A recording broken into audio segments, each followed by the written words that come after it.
Praise the Lord everyone, सबको जय मसीह की।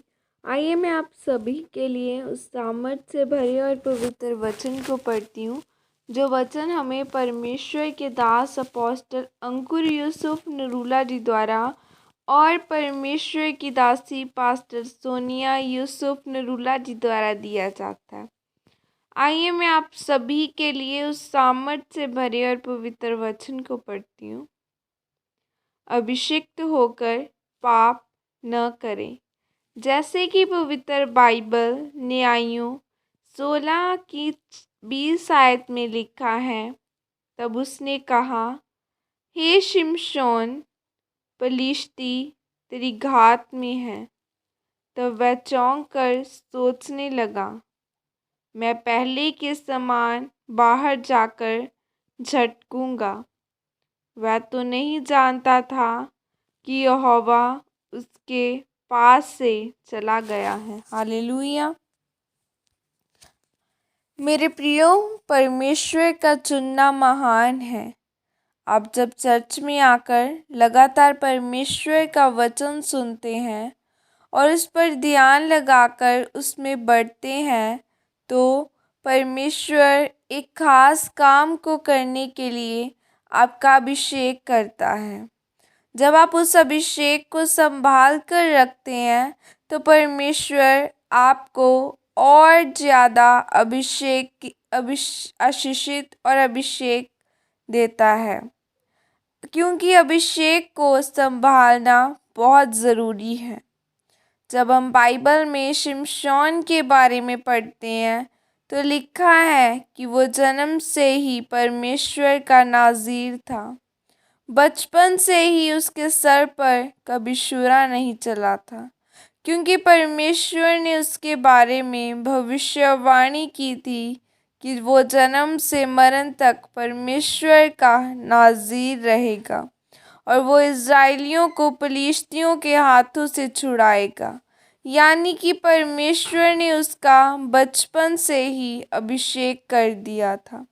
बड़ा होकर उसकी शादी हो गई, लेकिन औरत उसकी एक बहुत बड़ी कमज़ोरी थी। उसकी एक बुरी आदत उसे पाप में ले गई। उसके सर पर बचपन से छुरा नहीं फिरा था और उसकी ताकत उसके बालों में थी।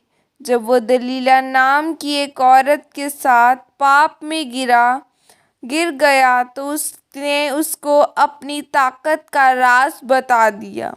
और जब पलिश्ती उसे मारने के लिए आए, तो वो उसके साथ लड़ नहीं पाया, क्योंकि उसने पाप में गिरकर अपने अभिषेक को खो लिया था।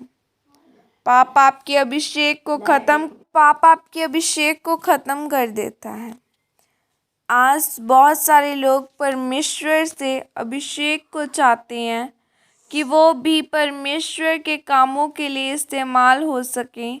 जिस प्रकार एक राजा अगर अपनी प्रजा के सामने सही रीति से न चले, तो प्रजा उसका सम्मान नहीं करती।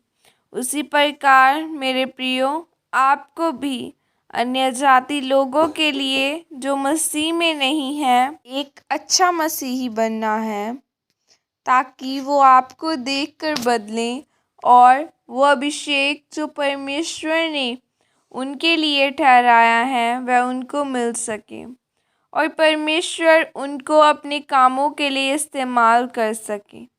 सोचो, अगर एक मसीही व्यक्ति जिसका परमेश्वर ने अभिषेक किया कि तू परमेश्वर के बड़े बड़े कामों को करेगा, और वो इस भविष्यवाणी के बाद पाप में चला जाए, तो क्या वो अभिषेक उसकी ज़िंदगी में रहेगा?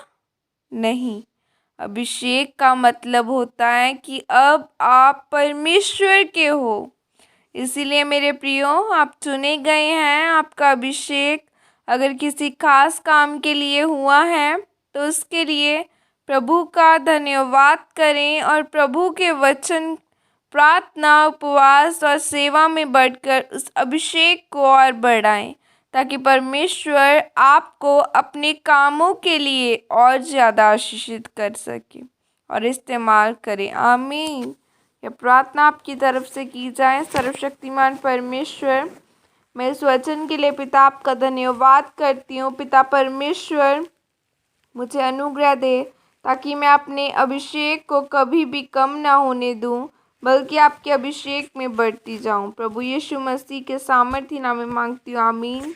सबको जय मसीह की। God bless you all. God bless you. मुझे अपनी प्रार्थना में ज़रूर याद रखें। God bless you.